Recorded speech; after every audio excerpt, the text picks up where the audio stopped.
FCA Game of the Week is sponsored by Country Financial Representative Kurt Repass.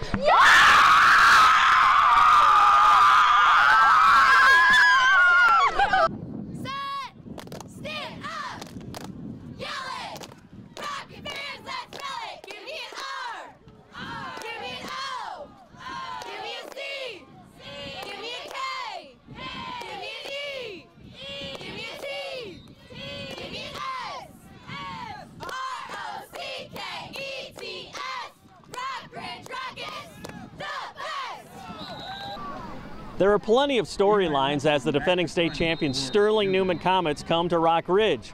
Look no further than 1 year ago when the Rockets handed Newman its only loss in 2013. A steady rain reigned supreme in the opening minutes of the game, but Rockridge has a grip on the slippery football on the second play from scrimmage. Luke Johnson bolts 73 yards for the touchdown. No point after, and it's 6-0 Rockets. The Rockridge defense is, well, defending, keeping the pressure on the Comet attack there.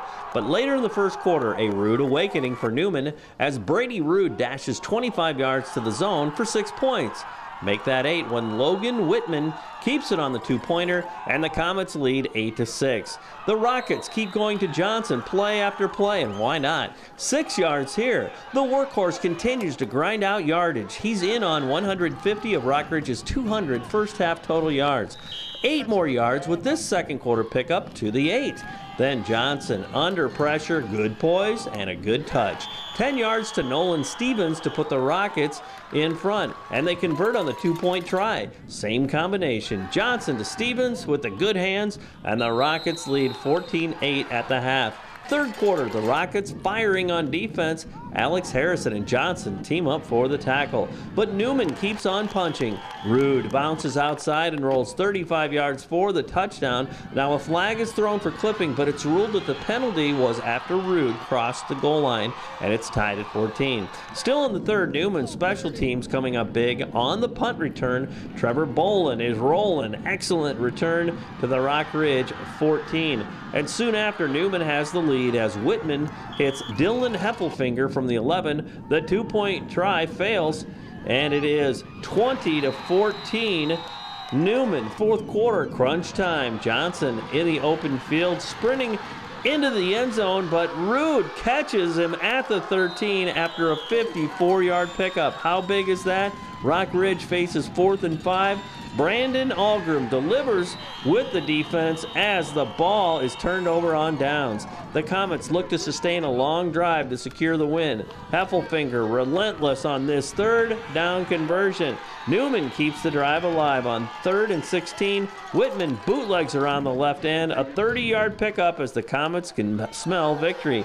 The Rockets have one last shot to no avail as Newman wins it 20-14, avenging last year's only loss, but more importantly, getting the win over an outstanding team.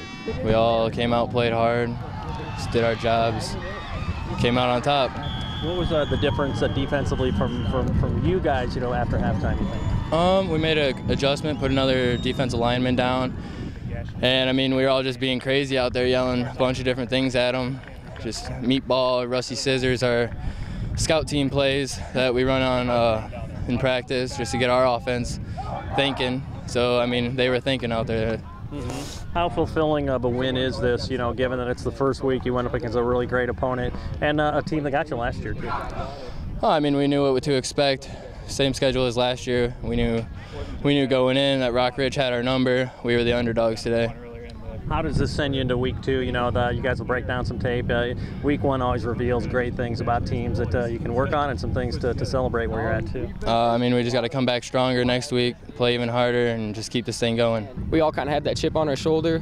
We knew we could get it. We knew we had to get it, Need to start the season off right.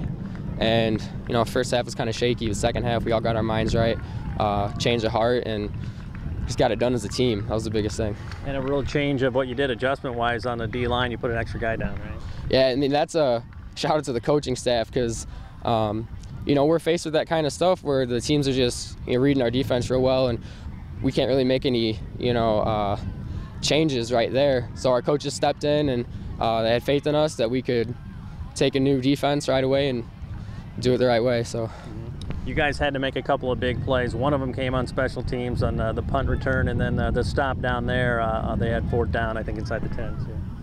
Yeah, I mean, big play, stops, you know, they're key. You can't give up. You know, 4th down, a lot of times, you know, you feel like, oh, you know, it's over, but we all know we can come together as a team, and we know we can get the job done, and that's just the biggest part, just being a brotherhood. So many times, you know, coaches say what happens between week 1 and week 2 is very revealing about a team. Are you eager to see, you know, how you react to this and go into game 2 when you get to look at the tape and things like that? Yeah, I mean, we obviously have so much to work on still, and, you know, it's week 1. We can't base our whole season off week 1. We got to learn. They got to learn. You know, every team out there right now is just learning, and we can't stop learning. We can't be satisfied. That was a great change we made. One of our coaches came up with it, and it really helped us out. And our strong suit is our line on offense and defense. So we actually got one of our better players out there on the field, and it worked out great tonight. But you know, it's kind of like a chess match sometimes out there, and you just got to put them where they deserve to be and go from there. But our kids really played harder the second half, and you know, we took advantage of field position, and you know, I thought they kind of made a mistake by kicking into the wind to start the second half, but you know, it's easy to second guess now. But that gave us good field position and everything the third quarter anyway.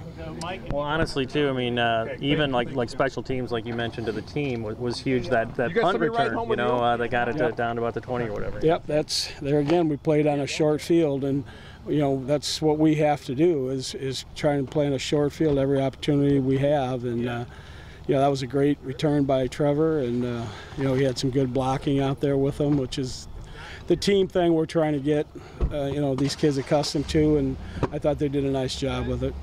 You guys been practicing for 3 weeks. It seems like this was like a first-round playoff game, maybe a third-round playoff game. I mean, the intensity was high, too. I mean, how much do you value atmospheres like this and getting stretched by a good team? Well, I mean, for a coach, it's monumental to have that kind of a first game, you know, and we got to get some good film and just see how, you know, we did. And against a team like Rockridge, are so well coached, you know, and they were great after in the handshakes. I mean, they were top-notch, good sports, and you know, I want to commend them on that because they were very good, you know. And but for the first game, I'll take it.